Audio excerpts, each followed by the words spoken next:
how did this band came about, and why this name of the band that you created? How did it? What's the meaning behind it? Well, we started about 3 years ago when Danda, our guitar player, we met at a party, and he'd been writing songs with guys. He'd been in bands with boys before, and he'd never worked with a girl before. So he had asked if I would be interested in recording some music with him, and that's basically what we've done. We went to my apartment with a little 10-track, and we basically just recorded 2 songs that were on our first EP, and that's kind of how it started. We just would record on the weekends and kind of not really think too much about it, and then we set up a MySpace account, and then Rory, who's Danda's brother and plays bass with us, he was like, "Oh, those songs are really good, I'd like to get involved." And then we met our drummer, and that's pretty much how it happened. It was very organic, it kind of started, we never kind of set out to start a band, it just kind of happened, that kind of way. So did you try playing in places like clubs and so on in Dublin? We did eventually, yeah, but not at the start. We just played in our studio. Oh. We have a little studio that's about the size of this room, and we just kind of go in there. It's very small. We just go in and just kind of rehearse like once a week and kind of work on like 5 songs. Oh, okay. And then eventually we did start. So this studio that you speak of is is it a home-based studio or no? No, it's in Dublin city centre, so we don't live there, but we might as well because we spend so much time there now. But it's just a room with all our equipment set up and recording equipment and live equipment and So what was the inspiration that sparked you to? I think it's when we played together, that kind of way. Because I think you can record with anybody, and recording, you don't necessarily get that same spark because it's a long process and it's kind of long-winded and stuff. But I think for us it was when we got on stage or got into a rehearsal room and the 4 of us had a kind of chemistry where it just worked. It's hard to put your finger on it and talk about it that way, but it definitely just worked. So when you started at that time, I mean, the material that you guys write, who was the primary drive that wrote the material? Was it you and your team, or was there any specific? Danda, our guitar player, is the main songwriter. Yeah, how we basically work is he will write a song at home on an acoustic guitar, and then he will come to me and he'll say, "Oh, this is what I wrote," and then we'll write the lyrics together, or I'll kind of improvise on what he's wrote, and then we'll go into our studio with Donna and Rory, and Danda will show them the drums, show them the bass line, and then we just kind of jam together for a couple of weeks until the song is kind of turned into how we want it to sound, that kind of way. Oh, okay.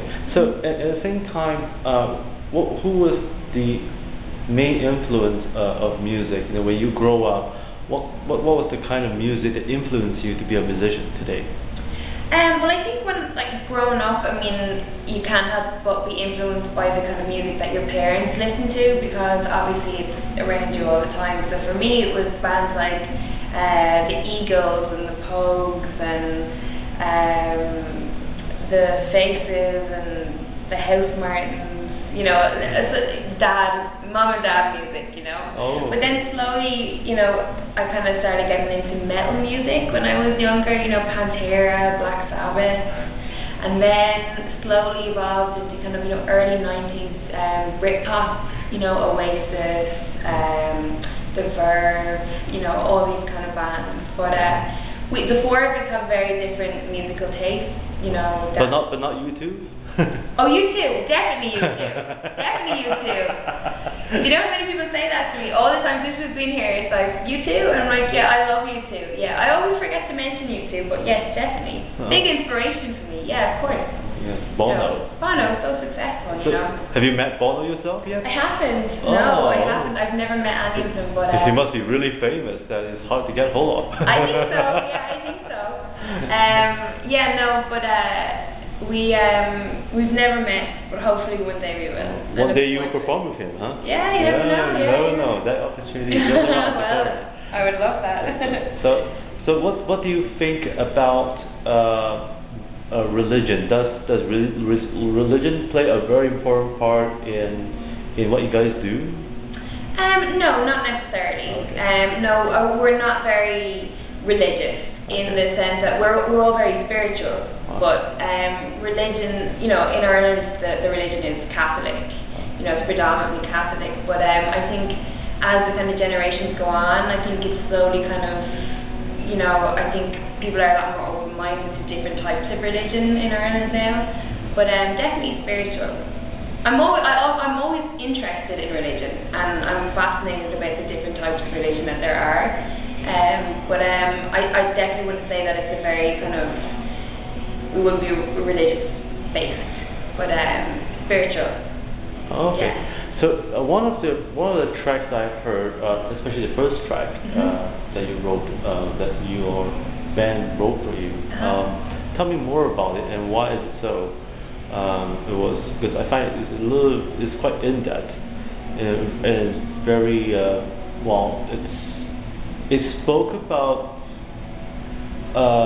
life itself. Could you elaborate that? What song was it? Bleed was it the first song on the record? Yes. I think with a lot of the tracks, some of them are very literal. They're kind of direct speaking, and then some of them are very much, kind of a dream. They kind of bring you into a dream world. It's kind of like an idea and ideology and stuff like that. But Bleed is basically it's a relationship between a boy and a girl, and it's basically predominantly talks about one person wanting the other person to give them more of themselves. So that's basically how it is. But I think the lyrics are a little bit deep. That it's not very literal in the sense of why don't you bleed for me? It's we're not talking about anything too deep. But a lot of the first record is about relationships. For definite. Were there any challenges that you guys faced when you first found yourself a band and you wanting to promote your music on radio and to the media? Were there any challenges as well as financially? Of course. I mean, finance is always a problem for any band, especially in new bands. But for us, we hit a brick wall where we play very male-dominated music. We play rock and roll, and it's I think where we come from, it's very unheard of for girls to kind of front rock and roll bands, in the kind of style that we do. So that was a kind of a brick wall for us, at the start. It was very hard to kind of get people to kind of take notice and realize that, we are a good band, regardless of whether there's a girl singing or not. And I think in terms of radio play and stuff in Ireland, the market is very competitive because there's so many good bands over there. I mean, I could give you 20 bands that are absolutely amazing in Dublin alone. So I think when you have so much good talent, I think it's automatically, it's inevitable that there's going to be a lot of competition. And, our biggest kind of, UK music is a very much, it's the popular music in Ireland, so you're kind of going up against the popular UK artists as well as other great Irish artists. So how do you guys make your first break? I mean, your first album is coming out very soon, is that correct? The first record, it's come out already. Okay, yes, it's come out already. How do you get yourself signed? How do we get ourselves signed? Well, we toured a lot. We basically kind of said that, we had no money. We had recorded a 5-track EP that we kind of released independently ourselves. So we kind of, we made the decision that if we wanted to get better, then the only way to do that is to go on tour and then to just write and record and tour more. So we toured for about a year, and then we ended up doing the summer festivals. And we played a festival in South Ireland called the Irish Green Gathering, and Elvira from our record label was there with another band, and she spotted us. And we kind of like got in touch and we spoke for kind of like a year or two and nothing really came of it. And then when she had heard that we wrote a record, like we wrote the first album, so she just said to us, is it done? And we said, yeah, it's done, but we hadn't recorded it yet. We lied. We were like, no, it's done, it's done. So she said, okay, well, if you can have it to me in 2 weeks, let's do it. So we had to rush into the studio and get it done for her, which is kind of funny now because, you know, really we shouldn't have lied, but the record still sounds great, so okay. It's a funny story. So that's how you guys got yourself signed to a label. Yeah. And that's great. So tell me, before that happened, how much touring or concerts have you done before the first album was ever released? Quite a bit. Quite a lot. More than 100 concerts have you done so far? God, I don't even know if I could count them. We basically, you know, for the first years the band was together, we'd done like 3 gigs a week. Wow, you know? That's very good. So we were like Thursday, Friday, Saturday, and we'd done that for quite a while.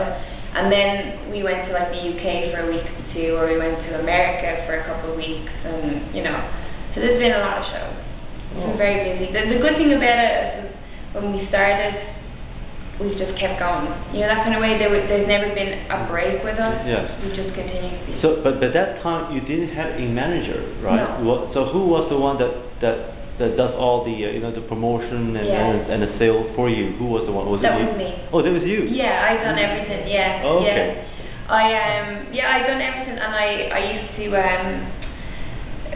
have an email address. And I used to have a fake name, so when I used to like speak with like journalists and stuff, I used to pretend that I was our manager, but it was me.